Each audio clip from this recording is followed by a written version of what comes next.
El Atleti fracasa y Simeone sigue sin hacer autocrítica. Más de lo mismo. Empezamos.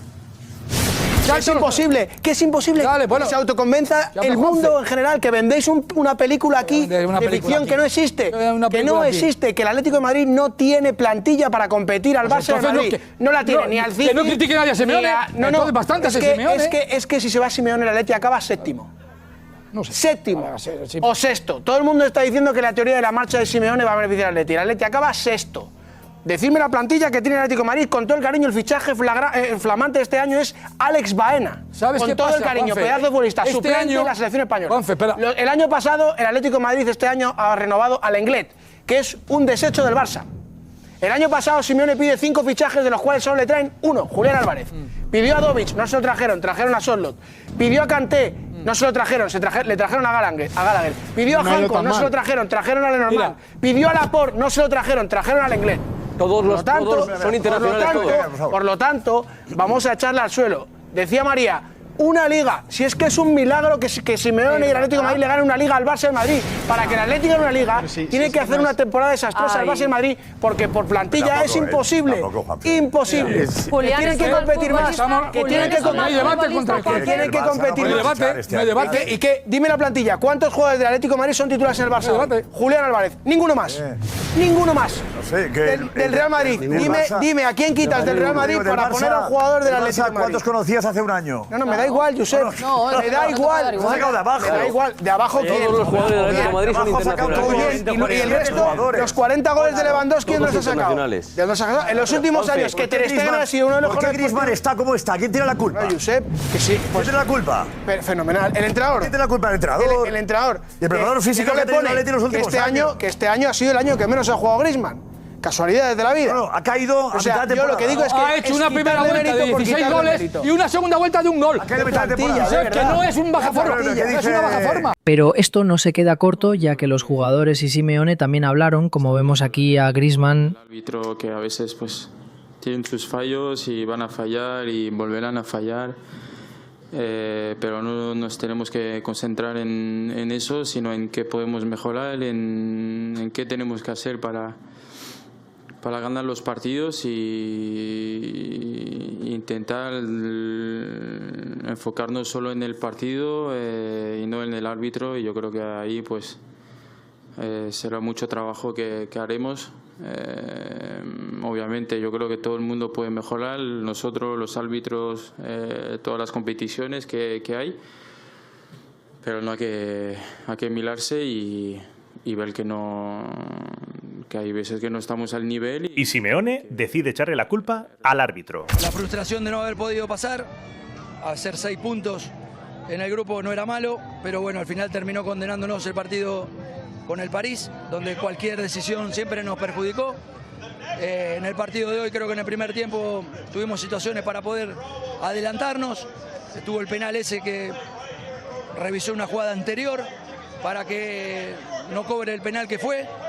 Y nada, más de lo mismo, tranquilidad, nosotros tenemos más que claro lo que tenemos que mejorar y todo esto nos ayuda para poder mejorar. Pero esto no es poco, con lo que dice Marcos Llorente tras también quejarse de los árbitros y de las condiciones en las que juegan. Nos ha dicho que era penalti, que bueno, al final es lo de siempre, son decisiones que no podemos controlar, los árbitros tienen que decidir. Ha decidido que no era penalti, pues es que es lo que hay. Es una putada porque hubiese sido otro partido diferente, porque te pones por delante muy pronto. Pero como no ha sido, pues tampoco nos podemos quedar en eso.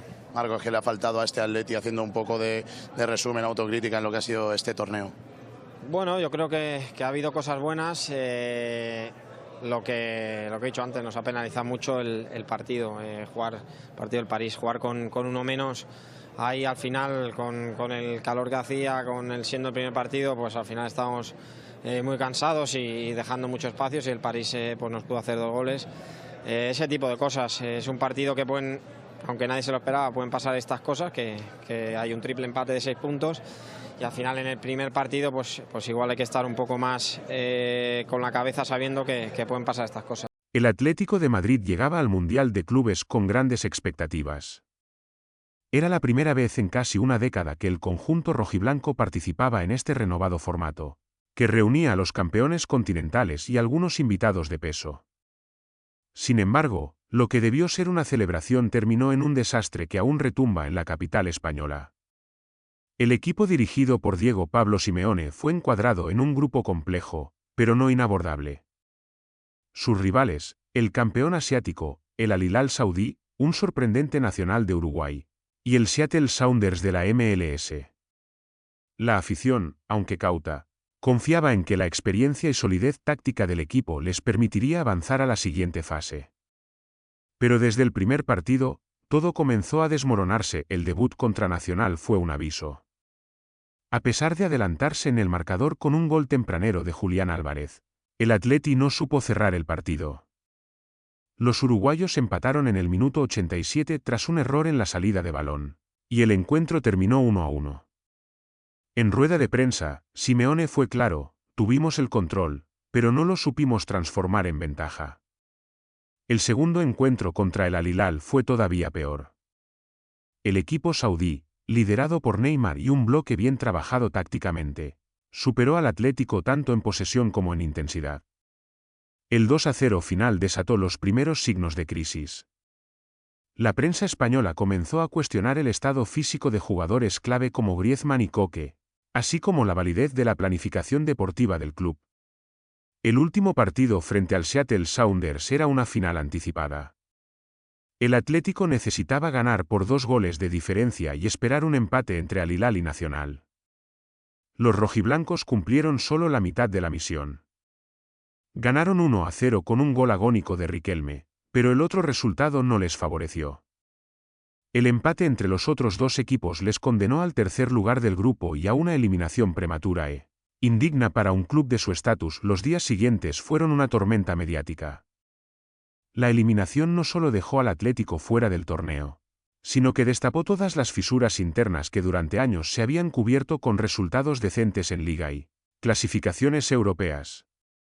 La dirección deportiva fue la primera señalada. En las últimas 3 temporadas, el club había perdido referentes como Luis Suárez, Joao Félix y Carrasco, sin lograr reemplazarlos con jugadores del mismo nivel. La llegada de Alex Baena, aunque ilusionante en un principio, no tuvo impacto. Lenglet, cedido del Barcelona, fue titular en los 3 partidos del Mundial y su rendimiento fue ampliamente criticado. El propio Simeone no se libró del foco. A pesar de su leyenda en el banquillo rojiblanco, las voces críticas apuntaron a su sistema, acusado de ser predecible y reactivo, sin capacidad para asumir la iniciativa ante equipos que cedían la posesión. La falta de automatismos ofensivos, el estancamiento de jugadores como Marcos Llorente y De Paul, y la poca participación de jóvenes promesas como Pablo Barrios, agravaron la sensación de agotamiento táctico. Más allá del plano técnico, la estructura institucional también fue objeto de debate. Enrique Cerezo y Miguel Ángel Gil Marín fueron criticados por no haber dotado al club de los recursos suficientes para armar una plantilla realmente competitiva. Las comparaciones con el Real Madrid y el Barcelona se hicieron inevitables. Mientras sus rivales directos reforzaban sus plantillas con figuras internacionales, el Atlético debía conformarse con cesiones, apuestas de futuro y fichajes de segundo nivel. Las estadísticas reflejaban la decadencia. Solo 2 goles marcados en 3 partidos. 0 asistencias de Griezmann, el jugador franquicia. Una posesión media inferior al 40%. Solo 5 disparos a puerta en todo el torneo.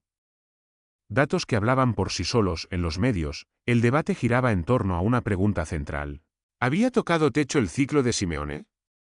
Algunos recordaban la liga ganada en 2021 como un último gran acto de resistencia frente al dominio económico de los gigantes españoles. Otros, sin embargo, veían ese título como un espejismo, el canto del cisne de un modelo que ya no daba más de sí. La eliminación tuvo un efecto devastador no solo a nivel institucional y deportivo, sino también en el alma colectiva del Atlético de a pie. Las redes sociales se llenaron de mensajes de decepción, resignación y rabia.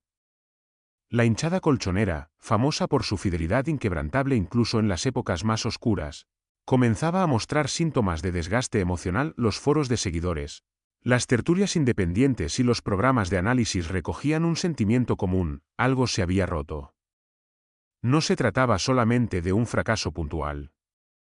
Era la confirmación de que el Atlético de Madrid había perdido el paso, que se había estancado en una estructura obsoleta mientras el resto del fútbol de élite evolucionaba. El Metropolitano, otrora caldera de pasión y fortaleza inexpugnable, vivió su regreso tras el Mundial con un silencio sepulcral. En el primer partido post-eliminación, una pancarta dominó el fondo sur: no basta con resistir. Queremos competir. Un mensaje claro que rompía con años de narrativa conformista la identidad del Atlético de Madrid, construida en torno al esfuerzo, la humildad y la lucha contra gigantes. Parecía vaciarse de contenido si no estaba acompañada de evolución. La heroicidad sin gloria ya no bastaba. El sentimiento general era que el club necesitaba reinventarse o corría el riesgo de convertirse en una caricatura de sí mismo. Acto 4.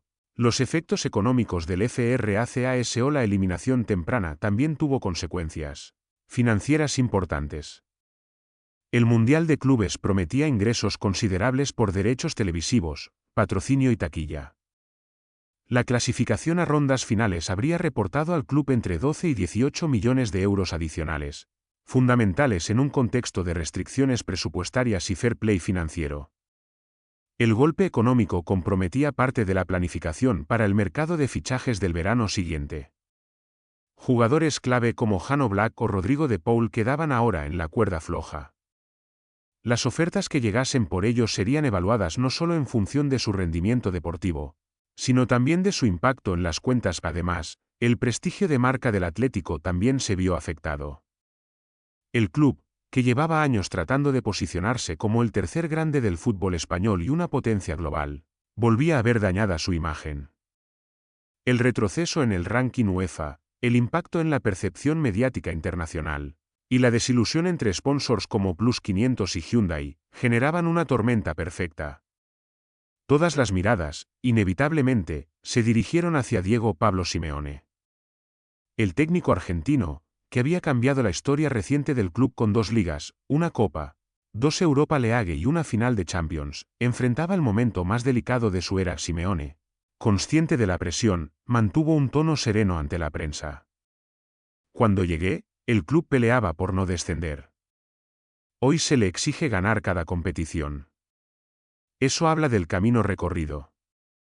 Sus palabras resonaban como una despedida camuflada, pero también como una defensa apasionada de su legado. El Consejo de Administración evaluaba alternativas en silencio. Algunos sectores pedían un relevo generacional en el banquillo, apostando por técnicos de escuela más moderna como Michel o Marcelino. Otros, en cambio, advertían del riesgo de caer en una travesía por el desierto como la que vivió el club entre 2000 y 2010 tras la marcha de Luis Aragonés. El dilema no era sencillo. ¿Debía el Atlético romper con el técnico más exitoso de su historia en mitad de una temporada ya dañada? ¿Tenía el club un plan B que no derivara en caos y decadencia? ¿O debía confiar en que Simeone encontrara, una vez más, una forma de reinventarse? La eliminación del Mundial de Clubes fue mucho más que un traspiés. Fue un espejo. Un reflejo cruel pero necesario de todas las carencias, omisiones y errores acumulados en una década de gloria y límites. El Atlético de Madrid, club de leyenda, necesitaba redefinirse para sobrevivir. Ya no bastaba con ser el outsider orgulloso, el rebelde eficiente, el que resiste más que el que sueña.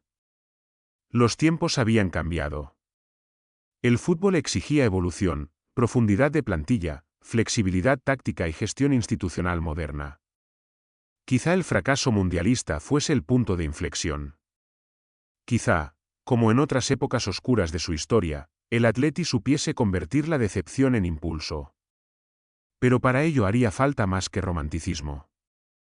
Haría falta estrategia, inversión y sobre todo, autocrítica. Al cierre de esta crónica, la sensación seguía siendo la misma que en ese último pitido contra Seattle. El Atlético de Madrid, en su momento de mayor proyección global, había fallado. Y ahora, todo dependía de cómo interpretara ese fallo. Porque en el fútbol, como en la vida, el verdadero problema no es caer.